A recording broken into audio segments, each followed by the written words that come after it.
নমস্কার, আমি রিয়া। আমাদের চ্যানেলের নতুন একটি ভ্লগে তোমাদের স্বাগত জানাই। শেষ ভ্লগে তোমাদের বলেছিলাম এসেছি একটা মলে কিছু বাজার করতে।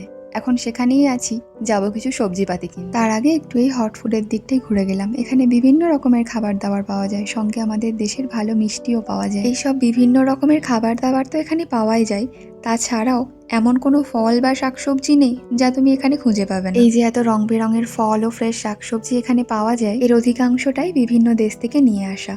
তবে সমস্তটা নয়, বহু শাকসবজি ও ফল এই দেশেরও রয়েছে। ঠিক মাছের ওখানের মতনই এখানেও প্রতিটি শাকসবজি ও ফলের ওপরে ঝুলছে একটা করে বোর্ড। সেই সমস্ত বোর্ডেই লেখা রয়েছে কোনটা কোন দেশের সবজি ও ফল এবং তাদের দাম। আর সামনেই রয়েছে রোল করে রাখা প্যাকেট, সেখান থেকে একটি প্যাকেট নিয়ে তুমি তোমার মন মতো যতটুকু দরকার নিয়ে নিতে পারো। এই যে এখানে প্রায় কাঁচা পাকা ছোট বড় বিভিন্ন রকমের কাঁঠাল রয়েছে, তবে এগুলি এই দেশের ছিল না।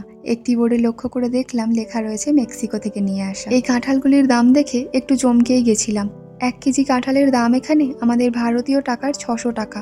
এই যে আর এক ধরনের একটি কাঁঠাল, এটিকে নাকি সবসময় সব জায়গায় পাওয়া যায় না। এটির নাম ছিল ওয়াইল্ড জ্যাকফ্রুট। একটি বক্সে এরকম দুটো করে রাখা রয়েছে। এই ছোট্ট দুটি কাঁঠালের দাম এখানে আমাদের ভারতীয় টাকার 500 টাকা। যাই হোক, এখান থেকে যা নেওয়ার ছিল সমস্তটা নেওয়া হয়ে গেছে। এবার এই শাকসবজিগুলোকে যাই একটু ওজন করিয়ে নিই। ওই যে একটি কাউন্টার মতো ছিল, ওখান থেকে সবকিছু ওজন করিয়ে নিলাম। আর ওনারা সমস্ত কিছুর গায়ে একটি করে স্টিকার লাগিয়ে দিয়েছেন। এবার যাই চলো বিল করতে। বিল করাবার প্রত্যেকটা কাউন্টারে এতটাই ভিড় ছিল, তাই আমরা এবারে চলে এসেছি এই অটোমেটিক মেশিনটার কাছে। এই মেশিনটা এখানে লাগিয়ে বেশ উপকারী হয়েছে। খুব সহজেই নিজেরা নিজেদের সুবিধা মতো বিলটা করে নিতে পারলাম, না হলে হয়তো আধ ঘন্টা লাইনেই দাঁড়িয়ে থাকতে হতো। এই মলটাতে সবসময় এতটাই ভিড় হয় যে অনেকগুলো বিলিং কাউন্টার থাকার পরেও এখানে মানুষকে লাইনে দাঁড়াতেই হয়। সেই কারণেই ওই অটোমেটিক মেশিনগুলোকে এখানেও দেখলাম এবার লাগানো হয়েছে। চলো এবার তাড়াতাড়ি বাড়ি গিয়ে জিনিসপত্রগুলোকে নামিয়ে আবার বেরোবো। আজ রয়েছে জন্মদিনের এক নিমন্ত্রণ, চলে এসেছি এখন সেখানেই।